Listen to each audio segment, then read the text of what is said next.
Alright guys, what's going on? Welcome in. So look, in this one, I wanted to talk a little bit about Coach Doug Peterson and ask the question, could we see Coach Douglas Peterson becoming the next head coach of the New York Jets? Alright, so to really start this video off with just a little bit of context, the reason why Doug Peterson is kind of linked to the Jets, right? Why this is a thing, why this is even a question, is because Joe Douglas was brought to Philadelphia back in 2016, the same year Peterson was brought in.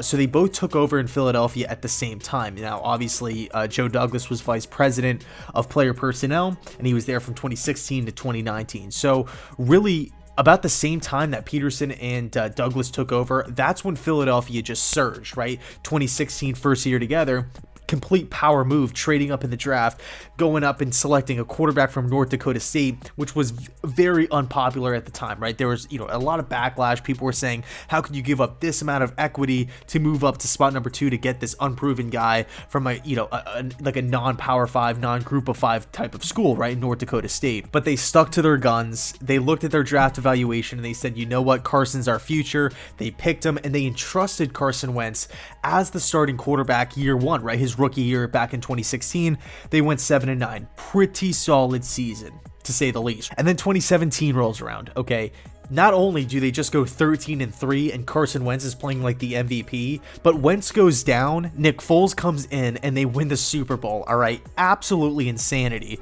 All right, I felt so happy for the Eagles fans out there. Just an incredible season, right? The defense is flying around. All the guys were like, in their prime, like the mid to late 20s. They played with a lot of confidence. The underdogs, Malcolm Jenkins, Fletcher Cox, the whole thing, right? The whole year was just magical.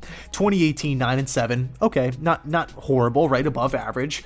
2019, 9-7, same deal. First place in the NFC East, and obviously, getting bounced in the playoffs. And then 2020 happens, and let's be honest, it's been a complete house of horrors for Doug Peterson. Okay, it's been an absolute nightmare. It's horrific to watch, really. I mean, you have Carson Wentz regressing. He's taking these hits. He's getting sacked in the pocket. The O-line play is simply not there. He's turning the ball over left and right. The defense is old.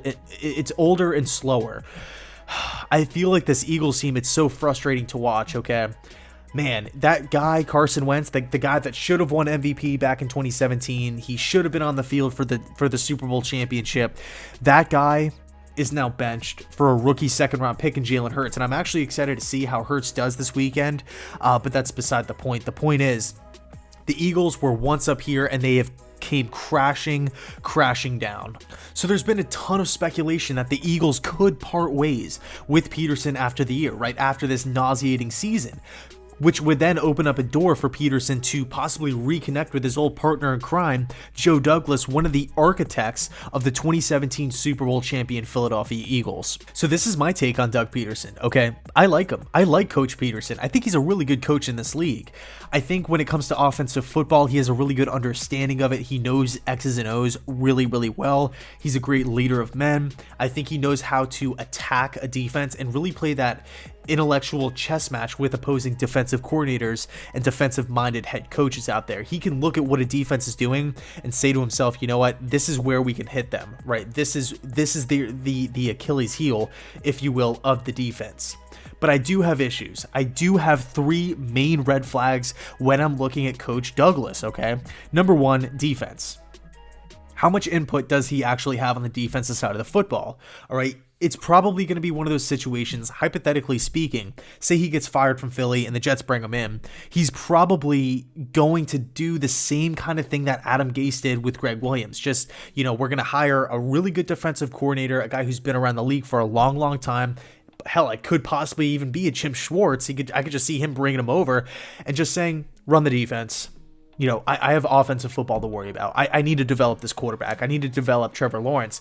You take the defensive side of football and just handle it. I don't want to be in another situation where the head coach is just completely focused on one side of the football and just leaves the rest to one guy, because if that guy isn't getting it done, then there's an issue.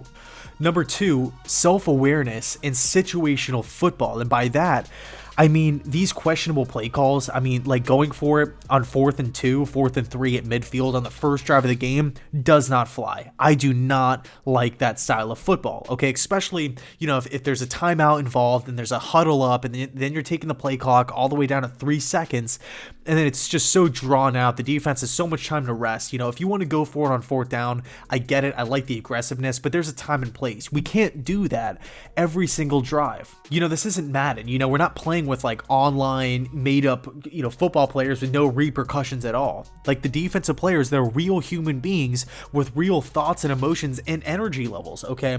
What message does it send to a defense when you're going for it on the first drive of the game, 4th and 2 at midfield, okay? Number one, you're using a timeout to draw out the most spectacular play, okay?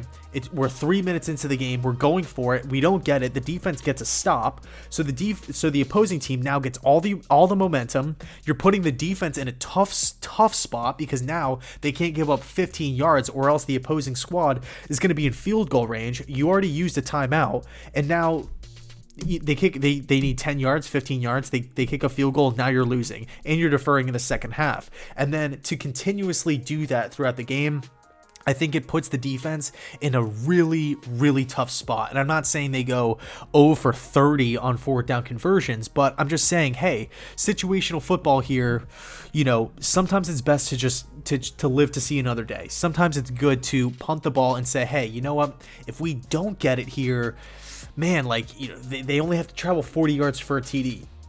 We can flip that and say, hey, let's save the timeout. Let's punt them back and make them travel 80 yards. Okay, like that like we can do that. Like let's trust our defense. Let's put them in a position to have success. The defense is older. The defense is slower.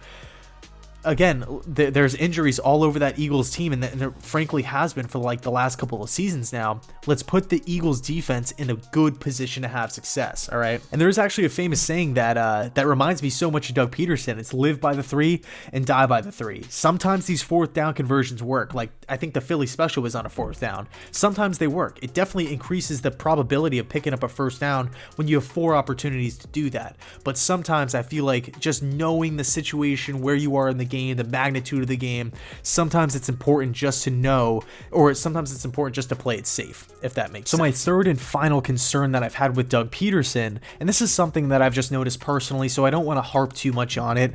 I mean, I honestly could be overanalyzing or looking too much into the situation here, and I completely understand that Doug Peterson does not have full control over the roster, right? He's still working with a general manager, a front office. It's not like a Bill Belichick where he's general manager and head coach. But man, when I look at the Eagles units, right, the specific positions on this team, I feel like there hasn't been one that's gotten significantly better over time.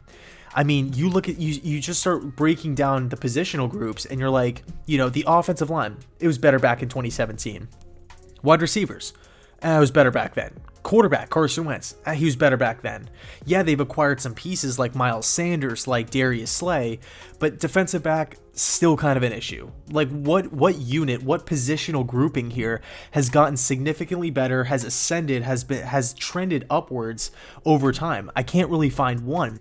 So those are just a couple of red flags for me personally, just stuff that I've noticed over the last couple of seasons when watching the Philadelphia Eagles, not only just in season, but out of season as well.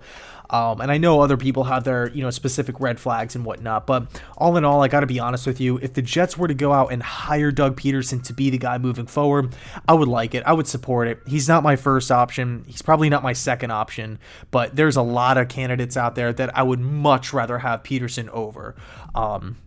Again, he's not the best, in my opinion, he's not the best candidate that the Jets could get. And I know I could be, you know, there could be people out there that really want Peterson, and that's totally cool. Not, you know, nobody's really right or wrong, but me personally, there's definitely maybe a guy, 2 or 3 that I would rather have over Doug, but there's like 10 guys that I'd rather have Doug Peterson over, and that's pretty easy, pretty simple. So I'll leave it there. Let me know your thoughts down below in the comment section. Where do you guys stand on Doug Peterson? Do you like him for the Jets? Do you not like him? Or, I mean, really the first question that needs to be asked, will he make it, like, is he going to be retained by the Philadelphia Eagles? Is he going to be sticking around, or are the Eagles going to part ways? So again, I'll leave it there. Let me know your thoughts, and as always, thanks so much for watching, and go Jets.